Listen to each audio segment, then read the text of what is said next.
back to Kavanaugh's Corner. Today on the channel, I'm going to be reviewing a brand new 4K disc. This actually had to be imported from overseas, and I gotta say, this is one of my most anticipated titles of the year. First and foremost, I want to apologize for my appearance in this. I whacked my head on a table before I filmed this video. So if I have a big red spot on my forehead, that's the reason why. I apologize if that's distracting for anyone. But today we're going to be talking about an all-time classic. This is my second favorite Western of all time, my favorite being a sequel to this film. And that is, of course, A Fistful of Dollars. This is the all-new Arrow Video 4K. This film and its sequels have always had an absolute terrible time in terms of remastering. I remember getting this on DVD many years ago. It's got to be over 20 years ago now.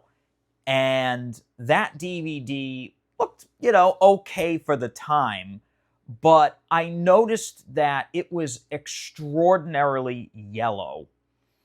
And then this was remastered on Blu-ray, and it was incredibly blue. And then it got remastered again for this Blu-ray here from Kino Lorber. And this was another really disappointing, controversial release, because this one, it looked really good, but the whole movie has this yellowish, tealish hint to it. Like, the whole movie is just washed in like a teal, kind of bluish green mixed with like a hint of yellow. It's kind of a mess, and every version of this film has looked like a disaster. So I was really excited to pick this up because Arrow Video is one of the best physical media giants out there right now. And they're a boutique label, but in my mind, they are one of, if not the best in the business. So when I heard that they were going to completely restore these films from the original camera negative, in this case, it was a 2-perforation Technoscope negative, and it was going to be in Dolby Vision and HDR10, unlike the 4Ks that were previously released from Kino Lorber, which is kind of one of the reasons why the only one I own in 4K is The Good, the Bad, and the Ugly, which, by the way, is my favorite Western of all time. This, again, compared to this, we're going to talk about that today. We're going to talk about the picture quality on this new 4K disc, the audio quality, because there is totally remastered audio tracks on this, and the absolute abundance of special features that comes in this set. Before we jump into the review, I just want to ask you guys to please hit that subscribe button if you're a fan of physical media and you enjoy my reviews here. I really implore you to hit that button, mainly because it helps me spread these videos out to the masses. YouTube's algorithm is kind of funny. If you just watch the video, you don't subscribe, you don't tell YouTube anything, they may give you another video, but if you subscribe, they really push it out to more people. So I'd greatly appreciate it. Also, if you do happen to like this review, hit that like button as well, and make sure that bell icon is on if you do hit that subscribe button. I would be greatly appreciated. One thing I have to mention before I get into the video and audio portion of the review, the packaging on this is incredible. There's a slipcover, a hard case with this really beautiful artwork on it, and then there's an inside section that has this really nice, perfect bound book. There's a poster, and then there's the actual inside case for the discs as well, and that includes the 4K and the standard Blu-ray with special features. Now, this is an import, so the secondary Blu-ray is a Region B locked disc, and I'm going to talk about a little more later how I was even able to view that. So how was the picture quality on this new transfer of A Fistful of Dollars? I am so glad to report We finally got a decent looking version of this film. Now, why do you think I say decent? It's because the movie actually looks like natural color tones now. We finally got a natural color palette for this film, and I was so excited to see that. No overwhelming yellows, no overwhelming teals and greens and blues, none of that. Yay! The movie now has been restored to a very natural color palette. And I'm very, very happy to say that the detail level is high. The black levels on this disc are fairly good, even though a lot of the nighttime scenes are actually day for night. The darker shots, they do look stupendously better than before, though, I will say. The movie has not been artificially brightened anymore either. And what I mean by that is there are some scenes in this film and every previous release that I've seen where everything is super, super bright. And that is no longer the case. The Dolby Vision on this disc has now corrected certain scenes, so shade and cloudiness and the overall atmosphere of the area in which the characters are in are actually appropriate to the look of the film now. One big example of this is the famous scene where Clint Eastwood walks up to these four cowboys who are shooting at his donkey. I think it's a donkey. Earlier in the movie, I can't quite remember. I think it's a donkey. Rides a donkey into town, I think. And they shoot at the donkey. He goes and faces them and, has a big showdown with these guys. And that scene now is a couple shades darker than any other release I've previously seen, especially this Kino Lorber release here. There's overcast in the scene. You can actually see the clouds above Clint Eastwood and the other actors in the scene. And so now it's not like broad daylight. You can kind of tell that there's overcast, and it's not really, really bright. It's enough where you can get light on Clint Eastwood's face and the other actors, but it has kind of a dim hint to it, and I absolutely cannot believe they were able to pull this off on this movie, on a 61-year-old movie. It's just absolutely amazing. As I mentioned earlier, detail level is super high. The extreme close-ups of the different actors, especially Clint, reveal a lot of, facial details, little creases. When Clint Eastwood gets the crap beat out of him in one part of the movie, you can really see the makeup that's on him now. Doesn't look all that great, but again, this was not a really high-budget movie. This was kind of a big surprise hit. And you can really make out all these details on clothing, on makeup. There's a lot of close-ups of guns in this movie. You can see the colors. You can actually see the case-hardening colors of Clint Eastwood's revolver in certain shots. It's really, really impressive stuff. And I was completely blown away by the fact that we finally got a properly restored version of this film. Now, I know there may be fans out there that like the previous versions. Personally, I have never been a fan of basically any release that has come out of this film. I love the movie itself, but I've always felt that something was off somewhere.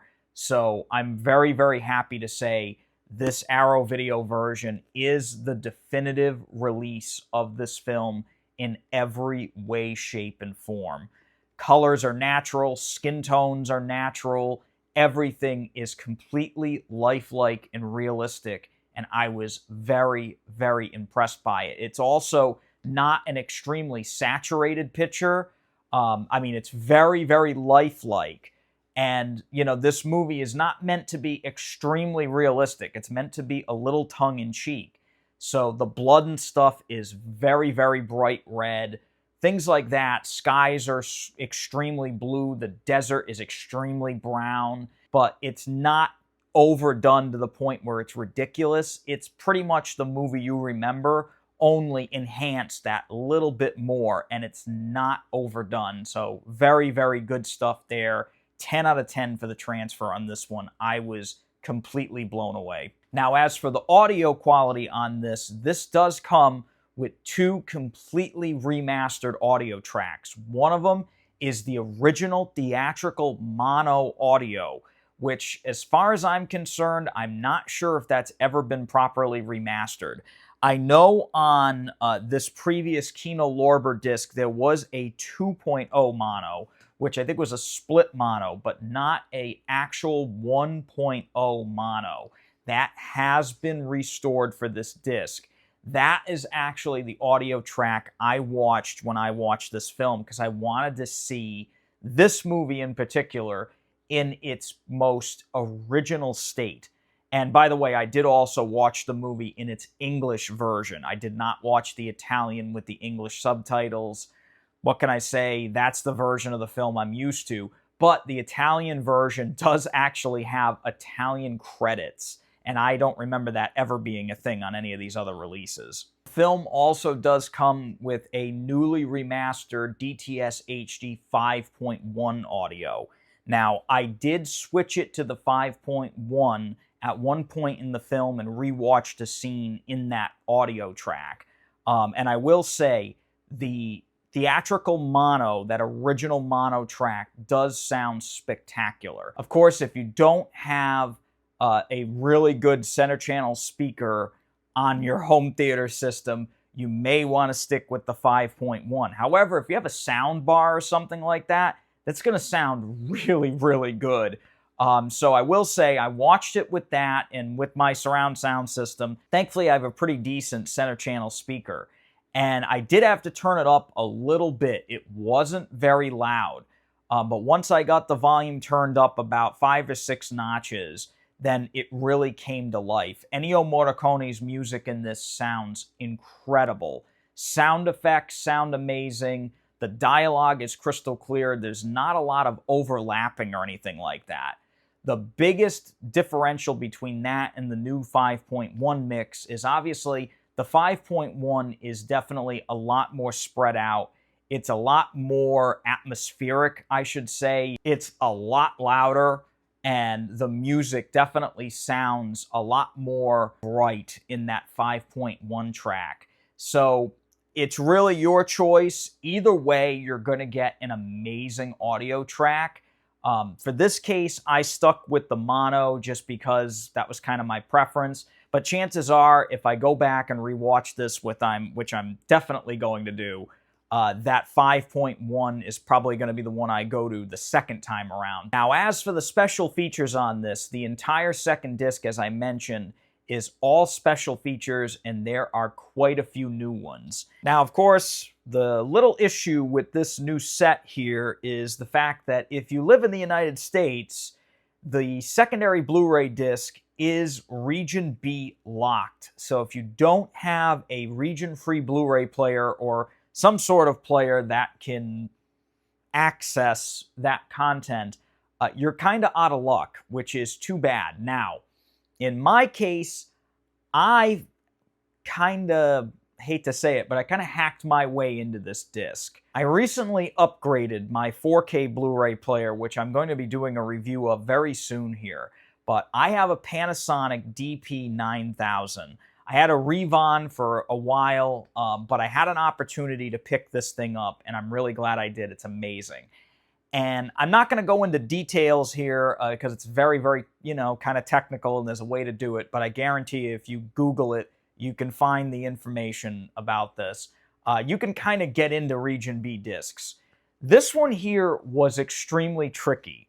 When I did that little button press tricky thing, it gave me a blank menu. And so I had to stop the disc and physically type in the chapter codes for each of the special features. It was a pain in the neck, but I did it for you guys. I'm just kidding. No, I did it because I wanted to watch this stuff, but now I get to tell you about it. The new extras on this Blu-ray, one of them is called When It All Started, which is a newly filmed interview with film historian and critic Fabio Miele. I hope I'm pronouncing that correctly. But Fabio, it's a great interview with this gentleman who kind of gives a little bit of the backstory of the film, kind of a brief little history of this movie and Sergio Leone. And it's a great, great little interview. It's great to hear about this film and other films kind of shot in the region that this movie was shot in. And the love of this film from someone who is very, very knowledgeable on the subject of Italian films. And that's a great little featurette there, a nice little interview. My favorite interview in the entire new disc here is one called Four Fingers, Four Picks, and that is a newly filmed interview with guitarist Bruno Battisti. Bruno actually plays the guitar in the score for this film, and he also did a lot of other movies with Ennio Morricone, the composer of this film and a lot of other great films over the years. But it is amazing that we were able to hear about his experiences right out of his mouth. Of course, the gentleman is up there in age, and he's actually on oxygen in the interview. But most of these interviews on this disc, I will say, they're all in Italian. These are all Italian people, which was actually awesome. I think one of the funniest things that came out of the special features disc on this set is the previous special feature I was talking about, where when it all started. The film historian Fabio there, he talks about Clint Eastwood being on Rawhide, which was the show that Clint Eastwood started with before Fistful of Dollars came out. And I've never heard a native Italian person, an Italian speaker, say Rawhide. And Rawhide, it had me dying laughing. I'm sorry, I know it's not right. It's just such a beautiful language, and I'm actually Italian, which is kind of funny. I have an Irish last name, but literally everyone in my family is Italian, so I don't know, I'm an enigma when it comes to that stuff. But it's just so funny. Rawhide, I love that. It had me cracking up laughing. Not really meant to be funny, but it got me. There's also an interview with Ennio Morricone, biographer Paolo Bacchini. I'm probably butchering these people's names. I'm so sorry. And it's called Wind and Fire, and that's about Ennio Morricone's relationship with Sergio Leone, how he came on to do this film, and really what kind of started his career as a movie composer. And it's a cute little story. But I actually might want to look up that gentleman's biography, because it seems like it probably is really, really good. Another new interview that's included here is called A Night at the Movies, and that is with filmmaker Paolo Bianchini. There's also a little featurette called A Fistful of Outtakes, which are highlights from the original rushes, things that didn't make it into the final film. That's a nice little addition there. And The Day the Soundtrack Changed, a new visual essay by musician and disc collector Lovely John, exploring the film's iconic score. Usually, I'm not one for these visual essays that Arrow Video does. A lot of them are really kind of out there. But that one I thought was actually kind of cool. I love hearing from fellow collectors and fellow fans of this film and their experience with the movie. And this really was a cool one. I was really happy to hear someone else talk about their love for this film, and it's a really nice one. And then for archival older stuff, there's an archival interview with actress Marianne Koch, or Coach, I'm sorry if I'm not pronouncing that right. I'm doing rough with the names here today, I apologize. Two archival interviews with Christopher Frayling, or Sir Christopher Frayling, I should say, that are from the older Blu-ray and DVD releases. Archival interview with Clint Eastwood, an archival featurette with Mickey Knox, Sergio Dontani, and Alberto Grimaldi, all frequent Sergio Leone collaborators. There is the television opening scene, which actually stars Harry Dean Stanton, and that is a scene that was added to the movie for television. So Clint Eastwood had kind of like a mission, that he wasn't just this rogue lone gunman type guy. And it's really stupid and it's completely unnecessary, but it's a nice little thing that they included it here. And there's also an interview with that prologues director Monty Hellman, who actually directed quite a few things in his lifetime. There's also location comparisons, which is an older featurette, an alternative credit sequence, and 3 comprehensive image galleries. I can't speak any more highly of this disc. What Arrow has achieved here is something historic. I think this is finally going to be the premiere and only version of this movie people should own. It is a crying shame that this is only available outside of the United States. I know Arrow Video doesn't really watch my videos. If you are watching, for the love of all that is holy, please release this in the United States. I don't need it anymore because I got this version, but I'd buy it again just so I don't have to trick my way into the Region B disc. It is that good. This is an important release. Thank you for finally doing A Fistful of Dollars right. I cannot wait for a few dollars more and for The Good, the Bad, and the Ugly. I will have a review for those films on this channel the moment I get them and I'm able to watch them. I'm so glad that I was able to pick this up. You'll have to import it, but if you can get it here in the States, get it. Absolutely get it. This is a knockout. Thank you so very much for coming back to Kavanaugh's Corner. I wish you guys all the very best. Until next time, please stay safe, keep collecting, and take it easy.